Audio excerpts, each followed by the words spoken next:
Alhamdulillahilladzi arsala rasulahu bil huda wa dinil haqq liyudhhira 'ala ad-dini kulli walau karihal musyrikun. Asyhadu an la ilaha illallah wahdahu la syarika lah wa asyhadu anna sayyidana wa maulana Muhammad wa 'ala alihi wa sahbihi wa man walah. Faqala Allah ta'ala fil Qur'anil 'azim. A'udzu billahi minasy syaithanir rajim. Bismillahirrahmanirrahim. Ya ayyuhalladzina amanu taqullaha haqqa tuqatih wa la tamutunna illa wa antum muslimun. Faqala Nabi sallallahu alaihi wasallam, jadidu imanakum akthar min qawli la ilaha illallah. Riwayat Ahmad. Shadaqallahu azim wa shadaqa rasulillahi ajma'in. Hadirin sidang jamaah Jumat rahimakumullah. Kembali mari senantiasa dalam kesempatan yang mulia ini senantiasa kita memperbanyak ucapan syukur melalui lisan kita dengan ucapan alhamdulillah. Kiranya sampai saat siang yang mulia ini Allah Subhanahu wa taala masih banyak memberikan kucuran rahmat dan karunia-Nya kepada kita. Lebih-lebih nikmat yang kita rasakan sampai saat dan detik ini adalah nikmat kesehatan, baik jasmani kita maupun rohani kita. Lebih-lebih nikmat iman dan Islam. Insyaallah dengan nikmat iman dan Islam tersebut Allah berikan kepada kita. Mudah-mudahan kelak kita akan ditempatkan di tempat yang mulia, yakni surga Allah Subhanahu wa taala. Amin ya rabbal alamin. Hadirin yang dimuliakan Allah Subhanahu wa taala. Salawat berkirimkan salam mari kita hadiahkan dari junjungan kita Nabi besar Muhammad sallallahu alaihi wasallam. Allahumma shalli wa sallim alaihi beserta keluarga dan para sahabatnya sekalian.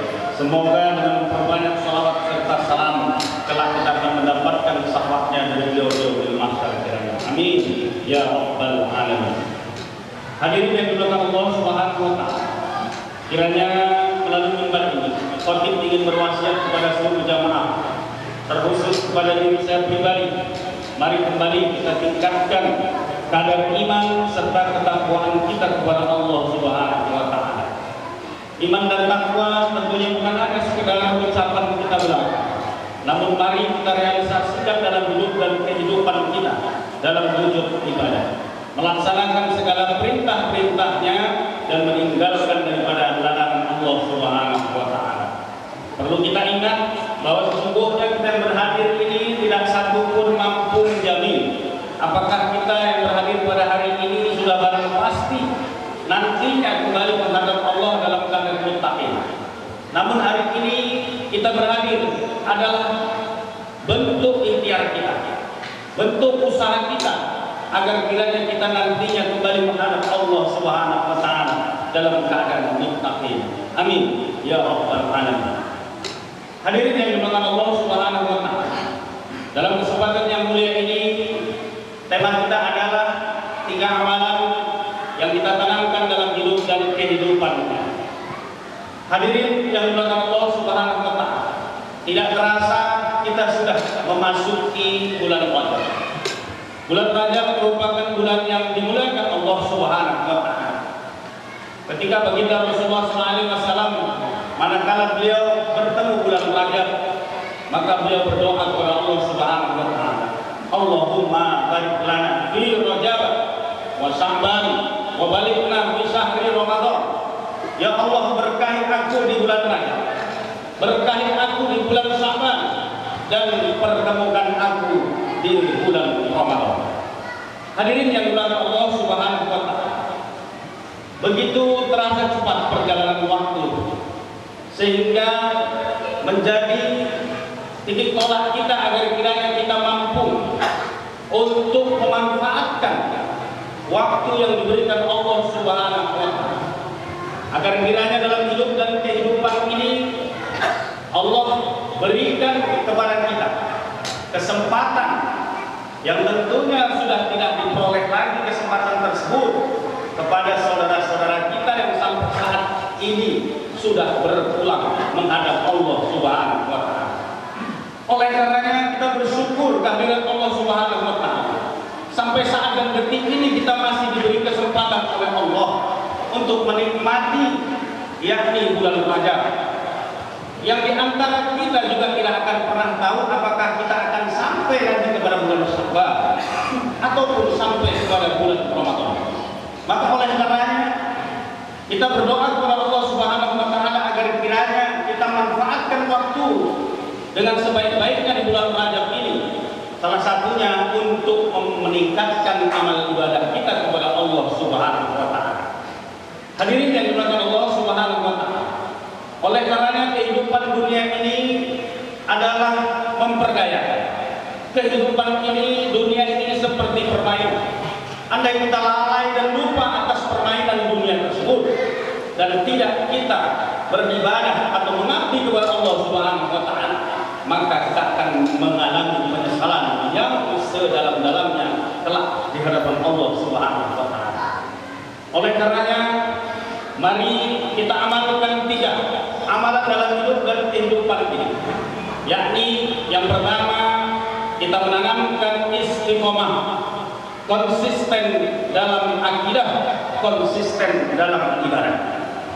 Tidak harus melihat ibadah itu manakala kita diberikan rezeki yang melimpah baru kita taat kepada Allah Subhanahu wa Ta'ala.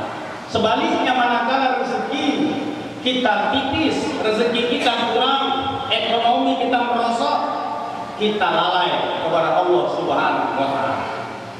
Tidak harus melihat dalam rangka kita beribadah kepada Allah dalam kondisi diuji sakit, kita baru sadar kita beribadah dan taat kepada Allah. Pada saat Allah berikan kesehatan kepada kita, kita lupa kepada Allah Subhanahu wa Ta'ala.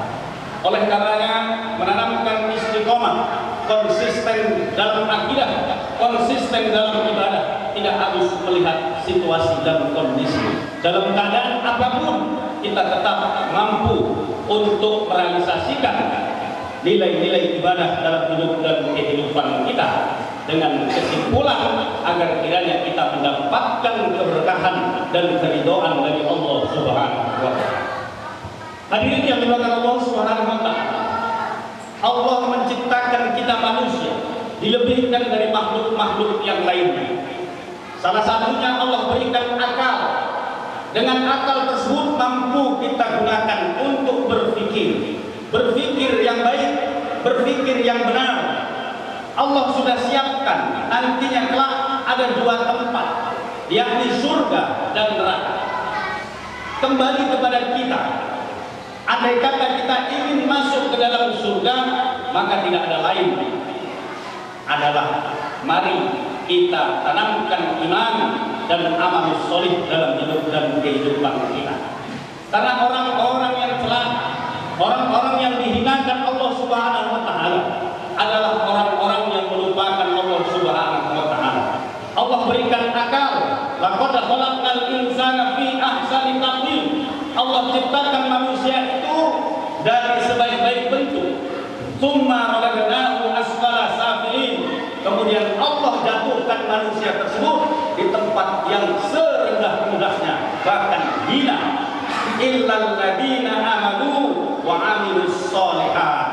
Kecuali orang-orang yang didasari iman, yakin kepada Allah Subhanahu wa Ta'ala, wa amilus sholihat, dan melaksanakan ibadah, amalus soleh, ibadah hubungan langsung kepada Allah dan tidak melupakan hubungan terhadap sesama manusia. Hubungan kepada Allah harus kita pupuk dan kita perbaiki. Kita perbaiki dalam hidup dan kehidupan kita. Kita juga tidak boleh melepaskan hubungan kita terhadap sesama manusia dan makhluk Allah Subhanahu wa Ta'ala yang lainnya. Hadirin yang dimuliakan Allah Subhanahu wa Ta'ala, oleh karenanya menanamkan istiqomah konsisten dalam akidah dalam hidup dan kehidupan kita ini wajib dalam hidup dan kehidupan kita, agar kiranya kita mendapatkan keberkahan dari Allah dan keridhaan Allah Subhanahu wa taala. Tidak sedikit orang-orang yang dicelakakan oleh Allah Subhanahu wa taala karena tidak mempergunakan akal dan pikirannya. Yang merasa sombong, merasa besar, seolah-olah mereka tidak butuh Allah Subhanahu wa taala. Seolah-olah apa yang diupayakan mutlak, pencarian dia semata, bukan dari Allah Subhanahu wa taala. Maka oleh karenanya, mari di bulan Rajab ini yang penuh berkah, bulan Rajab penuh ampunan, bulan yang dimuliakan Allah Subhanahu wa taala, maka kita diperintahkan oleh Allah Subhanahu wa taala agar kiranya kita mampu untuk menyegerakan wasari'u ila maghfiratin min rabbikum wa jannatin arduhas samawati wal ardh uiddat lil muttaqin, dan bersegeralah mencari ampunan daripada Tuhanmu yang Allah siapkan surga seluas langit dan bumi, uiddat lil muttaqin, bagi siapa? Tidak lain adalah bagi orang-orang yang bertakwa. Orang-orang yang bertakwa senantiasa dia pasti taat, konsisten dalam akidah, dan senantiasa beribadah kepada Allah Subhanahu wa taala, dan tidak pernah menganggap enteng atas ibadahnya kepada Allah Subhanahu wa taala. Dalam situasi dan kondisi apapun ia tetap dekat dengan Allah Subhanahu wa taala.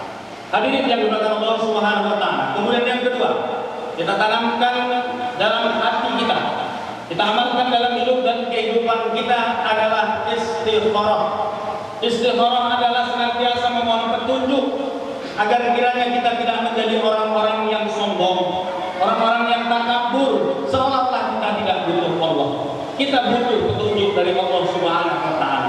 Maka dengan kita senantiasa mendekatkan diri kepada Allah, dengan senantiasa memohon petunjuk dari Allah Subhanahu wa taala, mudah-mudahan kita akan diberikan yaitu senantiasa hidayah oleh Allah Subhanahu wa taala. Pada akhirnya kita nantinya kembali dalam keadaan husnul khotimah, mati kita dalam keadaan mati yang diridhoi Allah Subhanahu wa taala. Kemudian yang ketiga, kita amalkan dalam hidup kehidupan ini adalah istighfar. Senantiasa memohon ampun kehadirat Allah Subhanahu wa taala. Kata baginda Rasulullah SAW, kullu bani Adam khata'. Anak Adam itu dilahirkan pasti punya salah. Sebaik-baik orang yang bersalah, wa khairu khata'ina ila tawabun. Sebaik-baik orang yang punya salah, dia akan kembali sadar. Andai kata sampai detik ini kita lalai dan lupa kepada Allah, Allah yang sudah banyak memberikan fasilitas dalam kehidupan kita, kita sadari dulu kita lahir dalam keadaan telanjang, tidak membawa apa-apa, bahkan selai benang pun tidak kita bawa. Sekarang kita sudah diberikan fasilitas oleh Allah, berbagai macam kehidupan, pangkat jabatan, harta. Maka jangan menjadikan harta-harta kita, pangkat kita menjadi kesombongan kita kepada Allah Subhanahu wa taala. Mari kita senantiasa memohon ampunan andai kata selama ini kita lalai, lupa kepada Allah, tidak dekat kepada Allah, dan tidak banyak meminta ampunan kepada Allah. Maka bersegeralah kita untuk memperbanyak istighfar di setiap saat dan waktu. Mudah-mudahan kalimah istighfar yang kita lakukan akan menghapuskan kesalahan-kesalahan kita, dosa-dosa kita kepada Allah Subhanahu wa taala. Yang kedua, manakala kita ada salah kepada sesama manusia, maka jangan menjadi orang yang egois, orang yang merasa diri paling benar, seolah-olah kita tidak bersalah. Andai kata kita benar pun, maka mencarilah salah, jangan mencari yang benar. Kalau kita merasa benar dan orang yang mungkin membuat salah kepada kita juga merasa benar, maka tidak akan ketemu yang namanya kebenaran. Maka salinglah mencari kesalahan. Andai kata kita ada melakukan kesalahan, maka kita salinglah memaafkan. Karena Allah Subhanahu wa taala cinta kepada orang-orang yang senantiasa mampu memaafkan kesalahan saudaranya. Wal afina 'anil nas. Inilah ciri-ciri orang-orang yang bertakwa. Walaupun saudaranya belum sempat meminta maaf, tetapi orang tersebut sudah mampu memaafkan terlebih dahulu kesalahan saudara-saudara. saudaranya. Hadirin yang dimuliakan Allah Subhanahu wa taala. Oleh karenanya mari di bulan Rajab ini kita isi dengan amal soleh sesuai dengan kemampuan kita masing-masing, didasari dengan ikhlas dan mengharap ridho dari Allah Subhanahu wa taala. Jangan pernah kita memandang sepele amalan yang kita lakukan, dari amalan yang mana yang akan mengantarkan kita kelak ke dalam surga Allah, kita juga tidak akan pernah tahu. Dan perlu kita sadari, jangan pernah kita anggap enteng dari dosa mana, kesalahan mana yang menyebabkan kita nanti dicampakkan di dalam neraka Allah Subhanahu wa taala. Oleh karenanya memperbanyak kita ampunan kepada Allah Subhanahu wa taala dan senantiasa kita saling memaafkan. Inilah perintah Allah dan baginda Rasulullah sallallahu alaihi wasallam. Mudah-mudahan kita yang berhadir ini insya Allah diberikan keberkahan di bulan Rajab ini, dipertemukan nanti di bulan Syaban, dan insya Allah kita sampai mampu melaksanakan ibadah di bulan suci Ramadan dengan penuh keikhlasan dan keimanan dan mengharap ridho dari Allah Subhanahu wa taala. Amin ya rabbal alamin. Oleh karenanya dalam kesempatan yang mulia ini tentunya sekali lagi sebagai insan yang dhaif, insan yang lemah, tidak ada daya dan upaya kecuali Allah Subhanahu wa taala. Memperbanyak sekali lagi kita mengampunan kepada Allah Subhanahu wa taala. Mudah-mudahan kita berdoa, insya Allah kita nantinya manakala kembali menghadap Allah Subhanahu wa taala, yang kita cita-citakan dan kita harapkan adalah mati dalam keadaan husnul khotimah, mati dalam keadaan mati yang baik. Amin ya rabbal alamin. Barakallahu fil Qur'anil azim wa nafa'ani wa iyyakum bima ayati wa dzikril hakim wa taqabbal minni wa minkum tilawatahu innahu huwal ghafurur rahim.